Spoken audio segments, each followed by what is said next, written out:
बहुत समय पहले फारस के एक दूरस्थ राज्य में अलादीन नाम का एक युवक रहता था। वह अपनी माँ के साथ एक छोटे से घर में रहता था और गरीबी में जी रहा था।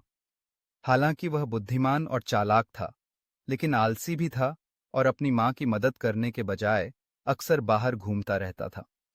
एक दिन अजनबी व्यक्ति अलादीन से मिलने आया।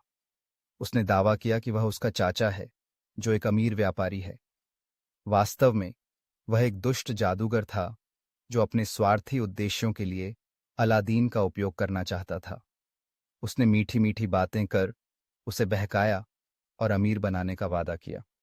प्रिय भतीजे, मैंने तुम्हें खोजने के लिए लंबी यात्रा की है। अब जब मैं धनवान हूं, तो मैं तुम्हें भी इस गरीबी से बाहर निकालना चाहता हूं, जादूगर ने कहा। अलादीन ने उत्सुकता से पूछा, सच में? आप मेरी मदद कैसे कर सकते हैं? तुम्हें बस मेरे लिए एक गुप्त गुफा से एक वस्तु लानी होगी। बदले में तुम्हें जितना सोना चांदी चाहिए मिलेगा, जादूगर ने मुस्कुराते हुए कहा। वह अलादीन को एक दूरस्थ पर्वत पर ले गया और अपने जादू से एक भूमिगत गुफा का दरवाजा खोला।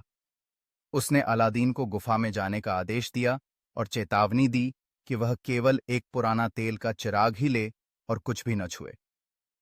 गुफा में अलादीन ने अपार खजाना देखा। आश्चर्यचकित होकर उसने कहा, वाह, इतना सारा सोना और गहने! मैं बहुत अमीर बन सकता हूं। लेकिन उसे जादूगर की चेतावनी याद थी, इसलिए उसने केवल चिराग उठाया।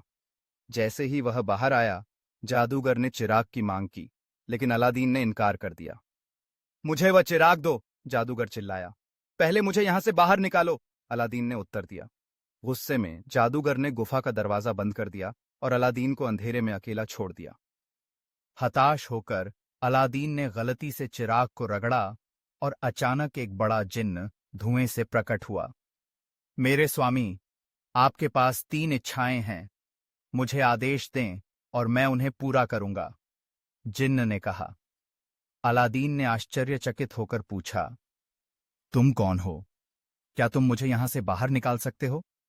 मैं इस चिराग का जिन्न हूं और मैं अपने मालिक की सेवा करने के लिए बाध्य हूं। आपकी पहली इच्छा क्या है? जिन्न ने पूछा। मुझे तुरंत घर ले चलो, अलादीन ने आदेश दिया। क्षण भर में वह अपनी मां के पास पहुंच गया। अलादीन ने चिराग की शक्ति को समझा और इसे अपनी जिंदगी बदलने के लिए उपयोग करना शुरू कर दिया। उसने एक भव्य महल, अपार धन संपत्ति और एक राजकुमार बनने की इच्छा व्यक्त की। जिन्न की मदद से वह जल्द ही बहुत अमीर बन गया और राजा का ध्यान आकर्षित किया।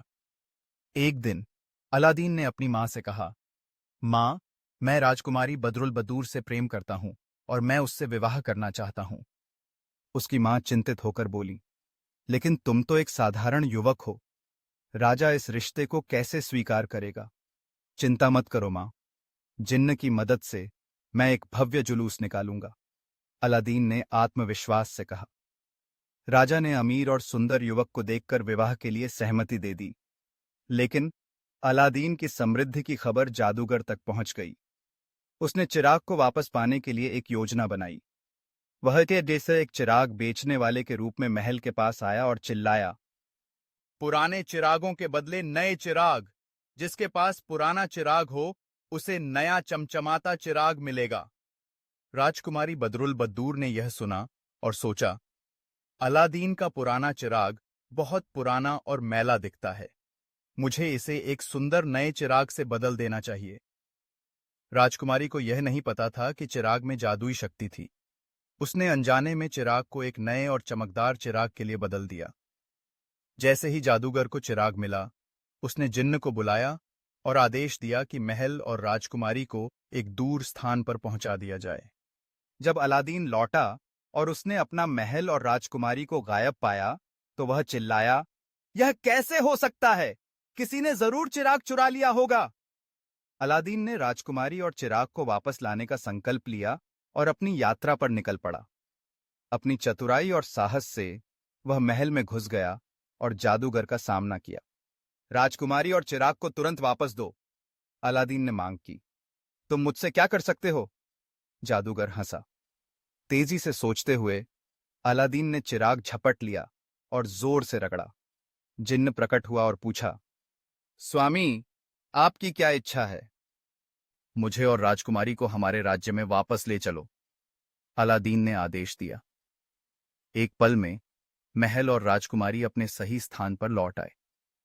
कई कठिनाइयों के बाद अलादीन और राजकुमारी खुशी खुशी रहने लगे। उसने जिन्न की शक्ति पर निर्भर न रहने और अपने परिश्रम से जीवन बनाने का फैसला किया। इस प्रकार अलादीन केवल एक समृद्ध राजकुमार ही नहीं, बल्कि एक बुद्धिमान और प्रिय शासक भी बन गया। और इस प्रकार अलादीन और राजकुमारी खुशी खुशी जीवन व्यतीत करने लगे।